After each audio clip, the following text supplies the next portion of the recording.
ನಮಸ್ಕಾರ ಅತಿಥಿ ಉಪನ್ಯಾಸಕರೇ.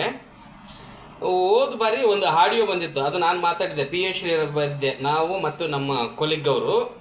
ಇವತ್ತು ಮಾಹಿತಿಯನ್ನು ಸಲ್ಲಿಸಿದ್ದೆ, ಹೊರ ರಾಜ್ಯಗಳ ಬಗ್ಗೆ PhD ಬಗ್ಗೆ ಮಾಹಿತಿಯನ್ನು ಸಲ್ಲಿಸಿದ್ದೆ. ಅದರ ಪ್ರಕಾರವಾಗಿ ಯಾದಗಿರಿ ಜಿಲ್ಲೆಯ ಹುಣಸಗಿ ಕಾಲೇಜಿಂದ ಒಂದು ಕಳಿಸಿದ್ದಾರೆ, ಅಲ್ಲಿ ಪ್ರಾಂಶುಪಾಲರು ಬಂದಿದ್ದಾರೆ, ಕಳಿಸಿದ್ದಾರೆ. ಅಲ್ಲಿ 6 ಜನ ಇತಿಹಾಸದಲ್ಲಿ, ರಾಜ್ಯಶಾಸ್ತ್ರದಲ್ಲಿ, ವಾಣಿಜ್ಯ, ದೈಹಿಕ ನಿರ್ದೇಶಕರು ಮತ್ತು ಸಮಾಜಶಾಸ್ತ್ರದಲ್ಲಿ 6 ಜನ PhDಯನ್ನು ತೆಗೆದುಕೊಂಡು ಬಂದಿದ್ದಾರೆ. ಇವೆಲ್ಲ PhDಗಳು ದಾಖಲೆಗಳೇನಿದಾವಲ್ಲ ನಕಲಿ ಇದ್ದಾವೆ. ಯಾವ ಆಧಾರದ ಮೇಲೆ ನಕಲಿ ಅಂದರೆ, ಇವರು ಟಾಪಿಕ್ ಏನಿದೆಯಲ್ಲ ಶೋಧಗಂಗದಲ್ಲಿ ಇಲ್ಲ, ಮತ್ತು ಇವ್ರದ್ದು ನೈಜತೆ ಕೂಡ ಇಲ್ಲ. 2023ರಲ್ಲಿ ನೈಜತೆ ಇದೆ, ಅದು ಕಾಲೇಜ್ ಕಡೆಯಿಂದ ಇಲ್ಲ. ಅಲ್ಲರಿಗೆ ಕೇಳಿದರೆ ಆ ಕಾಲೇಜಿನ ಪ್ರಿನ್ಸಿಪಾಲ್ರು ಹೇಳ್ತಾರೆ, ಇಲ್ಲ ಒಂದು ಸಲ ತರಿಸ್ಕೊಂಡ್ರೆ ಆಯಿತು ಅಂತ. ಹೌದು ಸರ್, ಒಂದು ಸಲ ತರಿಸ್ಕೊಡ್ರಿ, ಕಾಲೇಜಿಂದ ತರಿಸ್ಕೊಂಡ್ರಾ, ಅವ್ರು ತಂದು ಕೊಟ್ಟಿದ್ದು ತಾನೇ, ಇಲ್ಲೆಲ್ಲಿದೆ ಕಾಲೇಜ್ ಹೆಸರು ನೋಡಿ. ಯಾಕೆ ಇಷ್ಟು ನಕ್ಲೈಜೇಷನ್ ನೀವು ಮಾಡ್ತೀರಾ? ಫೇಕ್ ಇದೆ. ಹೊರ ರಾಜ್ಯದಿಂದ PhD ತಂದಂಥವರು ಒಳಗಡೆ ಇದ್ದಾರೆ, ನೆಟ್ಟು ಸೆಟ್ಟು ಪಾಸಾಗಿ ಹೊರಗಡೆ ಇದ್ದೀವಿ. ಮಂಜುಶ್ರೀ ಮೇಡಮ್ ಅವರೇ, ನಿಮಗೆ ದಯವಿಟ್ಟು ಒಂದು ಕಳಕಳಿ ಮನವಿಯನ್ನು ಸಲ್ಲಿಸ್ತಾ ಇದ್ದೀನಿ. ಹೊರ ರಾಜ್ಯದ PhDಗಳು ಫೇಕ್ ಇದ್ದಾವೆ, ದಾಖಲೆಗಳು ಸಮೇತ ನಿಮಗೆ ಕೊಡ್ತೀವಿ. ನೀವು ಅದರ ಬಗ್ಗೆ ತನಿಖೆ ನಡೆಸಿರಿ. ನೀವು ಇದ್ರ ಬಗ್ಗೆ ಯಾಕೆ ಕಾಳಜಿ ವಹಿಸ್ತಾ ಇಲ್ಲ? ನೀವೊಂದು ಉನ್ನತವಾಗಿರುವಂಥ ಸ್ಥಾನದಲ್ಲಿದ್ದೀರಿ, ನೀವೊಂದು IAS ಅಧಿಕಾರಿಗಳಾಗಿದ್ದೀರಿ. ಇದೊಂದು ದೊಡ್ಡ ಜಾಲ ನಡೀತಾ ಇದೆ ಈ ಭಾಗದಲ್ಲಿ ಹೊರ ರಾಜ್ಯದ PhDಗಳ ಬಗ್ಗೆ. ಅದರಲ್ಲಿ ಇನ್ನೊಂದು ವಿಶೇಷತೆ ಏನಂದರೆ, ಕೆಲವು ಪ್ರಾಂಶುಪಾಲರು ಕೂಡ ಇದರಲ್ಲಿ ಭಾಗಿಯಾಗಿದ್ದಾರೆ.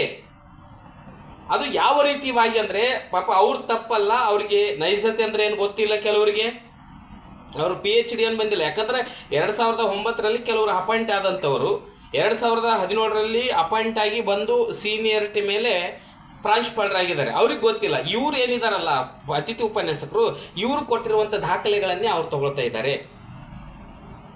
ಇವ್ರು ಶೋಧಗಂಗದಲ್ಲಿ ಮಾಹಿತಿ ಇಲ್ಲ, ನೈಜತೆ ಸರಿಯಾಗಿಲ್ಲ. ಅವರು ಮತ್ತೆ ಈ ದಾಖಲೆಗಳನ್ನು ಕೇಳಿದವರು ನನಗೆ ಪ್ರಶ್ನೆ ಮಾಡ್ತಿದ್ದಾರೆ, ನಕಲಿ ಅಂತ ಹೆಂಗಂತ. ಇಷ್ಟಾದ್ರೆ ನಕಲಿ ಆಗಲ್ಲ, ಇಷ್ಟಾದ್ರೆ ನಕಲಿ ನೈಜತೆನಾ ಪ್ರಾಮಾಣಿಕವಾಗಿದ್ದಾವ ಹೊರ ರಾಜ್ಯದ PhDಗಳು? ಆಮೇಲೆ ಇವರು PhDಯನ್ನು ಮಾಡಿದಾರಲ್ಲ, ಇವ್ರ ರಿಜಿಸ್ಟರ್ ನಂಬರು ಆ ಯೂನಿವರ್ಸಿಟಿಯಲ್ಲಿ ಚೆಕ್ ಮಾಡಿದರೆ ಅಲ್ಲಿ ಇಲ್ಲ. ಆ ಭಾಗದಲ್ಲಿ ಆ ಯೂನಿವರ್ಸಿಟಿಯಲ್ಲಿ ಇವ್ರ ರಿಜಿಸ್ಟರ್ ನಂಬರ್ ಇಲ್ಲ, ನೋ ಫಂಡ್ ರಿಸಲ್ಟ್ ಅಂತ ತೋರಿಸ್ತಾ ಇದೆ.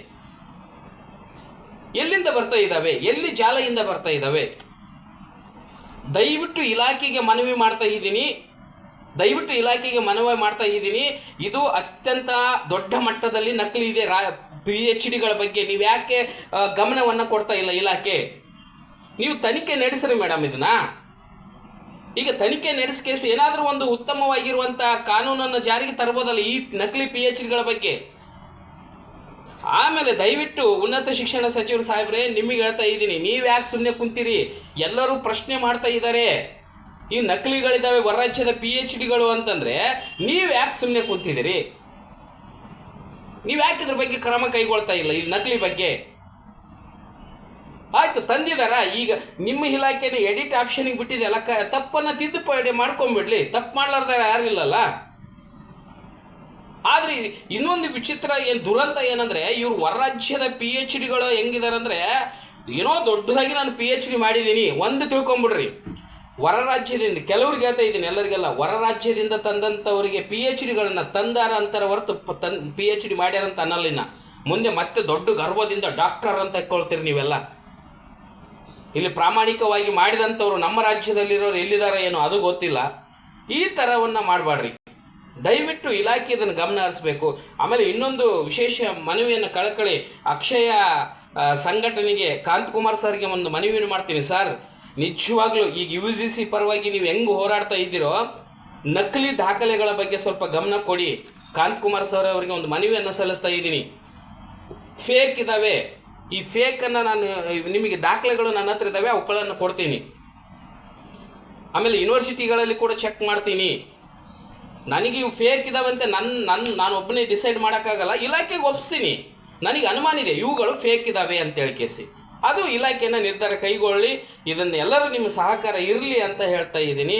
ದಯವಿಟ್ಟು ಇವೆಲ್ಲ ಫೇಕ್ ಇದ್ದಾವೆ, ಇದರ ಬಗ್ಗೆ ಕಾಳಜಿ ವಹಿಸಿ ಅಂತ ಹೇಳ್ತಾ ಇದ್ದೀನಿ.